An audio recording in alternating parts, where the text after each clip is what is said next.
Okay, folks, for 111, let me go ahead and pick up. This would be number 2. We start talking about the origins of man. Now, a couple of things real quick. Number 1, quit trying to figure out what books those are on the bookshelf behind me. And number 2, my wife says I'm talking way too fast. She accused me of saying, so I will attempt to slow down. Well, no, I can't really slow down too much. What I will talk about is I will talk about the origins of man. Now, I fully believe that we change over time. I fully believe that which is beneficial helps us to survive, and that which is more survivable.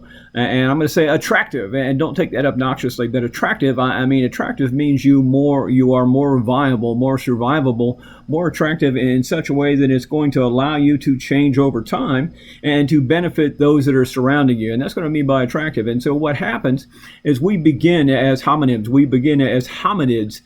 Think about it as a bit of a human blank form to begin with. We are this prototypical creature that is going to have probably these opposable thumbs. We're going to have this, but not this brain pan itself. We're going to have less up here in the forehead and more back here in the back of the head because our brain is going to be shaped differently. And as such, we're going to be more responsive to what we have done, what we know, and what we had learned before, rather than be forward thinking. And we're going to develop forward thinking as a species, and so that's going to change. What I want you to think about is we begin as this hominid. And this hominid is going to be a basic type, a very rough form of human at this particular point. But what's going to happen is you're going to have an evolutionary principle. And the evolutionary principle is going to be that you're going to have a change. And the change is going to result in a character known as Homo Habilis. And what I'm doing, folks, is when you see me glance over here to the side, literally I have the study guide right here next to me. So I'm remembering to pick up some of these terms. So if you've got the study guide handy, it's a good thing to have. Because we go to Homo Habilis. And Homo Habilis is going to be interesting because we're going to have clans. We're going to have small groups, not clans with white hats and that kind of stuff. That's the wrong kind of clan. But I mean a clan, a group of people that live together because we are hunter-gatherers. We live in small groups, and as such, small groups benefit each other by hunting together, by living together, by gathering together. And so what's going to happen is Homo Habilis is going to be a version of this man that's living together, and what he will do is something that the other ones haven't done, is he is going to find a rock. And if I was at work, I would have my rock here. And I've shown some of you in class my rock, because what's going to happen is he's going to find this rock. It's what we call an eolith, E-O-L-I-T-H, okay? An eolith is also known as a dawnstone. Yeah, both those are important words to know. Dawn, D-A-W-N, and what it is a rock. And he's going to pick it up and he's going to go, oh, right? But what is, oh? Well, oh, it is not rock. It is, oh, this could be something else, okay? He is not stuck in what it is. I mean, if you pick up a fork, what is it, a fork? Well, it's a fork, right?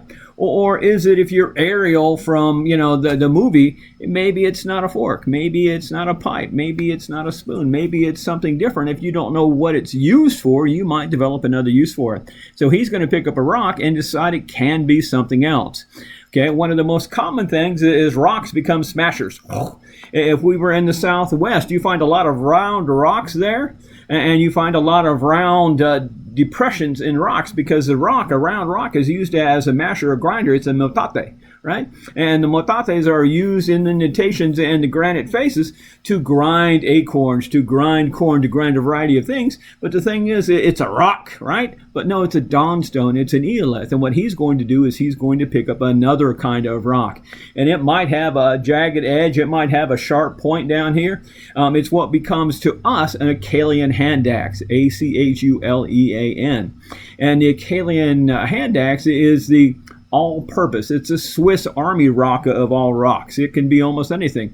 It can be a chopper. It can be a scraper. It can be a saw. It can be used to scrape off the inside goo off of furs so that you can take and tan them up to make them wearable. It can be used for a variety of things, and including you can get smashers that do indeed work as hammers or a variety of other things along the way. But the ability to be forward-thinking enough to say, not rock, but what this could be. Okay, he's not stuck in functional fixedness. What could this be is what allows Homo habilis, who is the tool maker, right? He's the tool maker version of man. He picks this up and he creates tools. He finds tools and then he creates tools. And that's huge because this leap is very small by Homo habilis, but it makes him more adaptable. It makes him more survivable. And from there, we look because it helps him to survive. And so other versions of man start to fall by the wayside. And yes, there are other versions of man. All right? There are other versions of mankind. We are a species, and there are variations in a species. Well, what's going to happen is you're going to see an alternative form of this species, and what's going to happen is this version of man, Homo habilis, is not upright. He's not erect. He's not full standing. He is more hunched over because his design is more hunched over. He lives closer to the ground. Now, some people say, well, we were arboreal. We were tree dwelling. I don't see us as tree dwelling because, well, honestly, our balance isn't that good. We don't have a tail, and tails are usually required for more arboreal creatures. What I do see is that we are neither prey nor are we predator. Okay, if you look at your claws, if you look at your teeth, we don't have sharp claws. We don't have sharp teeth. We don't have an armored coating. All right, we are not going to run a gazelle down, leap on its back, and grab it around the throat by our teeth and strangle it. No, we have to have tools. Okay, we have to have tools to enable our survival along the way. Simultaneously, if you look at our eyes or our ears, most animals that are indeed prey have ears that move, that can take and echolocate. So as they're eating, they can keep track of the prey. As they're grazing, as they're relaxing, they can keep track of the predators, when they're eating, they're usually designed in such a way that if they're if they're eating off of the ground, their eyes are more up here, and so they can see and they can scan what's happening around them as they eat or as they relax. We don't have that. Okay, we're a little bit more predator. Our eyes are looking where we're running. Okay. That's the way predators are designed. So we're kind of a half and half at this particular point. Because we are able to adapt, because we're able to create tools, we're going to stay a half and half, but that's going to be our benefit. Our benefit is going to be our brain and our opposable thumbs along the way and our ability to design. What will happen is this ground level version of man who's hunched over, well, we're going to discover that there will be a version of man who's going to be more upright, who's going to stand more erect, whose back, his posture is going to be straight up. And the thing about having a higher posture, it allows you to look farther over. It allows you to see more in the landscape. It allows you to look over other things and see predators, see threats that are coming your way, or see opportunity out that way.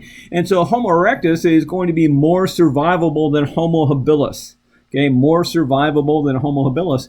And that's huge because, again, that which is more successful is eventually going to replace that which is less successful. And so Homo erectus is eventually going to replace Homo habilis. Well, listen, it doesn't stop there because what's going to happen is we're going to look at another evolutionary process. Homo erectus is going to learn to refine tools. Okay? He's going to take a step up from where Homo habilis is at. He's going to learn how to refine tools. He's going to learn to create what's called microlith. Okay? He can create smaller formed rocks, smaller formed tools. And what will happen is this. He's also going to discover how to use fire. All right? He's going to use fire. And being able to use fire is going to be a huge transition because that allows you to change the substances with which you work. All right? It will let him better refine certain tools. It will let him harden certain tools. A sharp stick is only a sharp stick. Okay? But when you stab something with a sharp stick that you've just sharpened, it's going to get dull. But if you take and sharpen the stick and stick the point into fire and harden it and sharpen it and stick it into fire and harden it, then what is going to happen is it's going to have a more durable point so it doesn't become as problematic. All right, what I'm going to do is leave you here and pick up with part 3 because we got to talk more about Homo erectus. We got to talk about Homo sapiens, all right?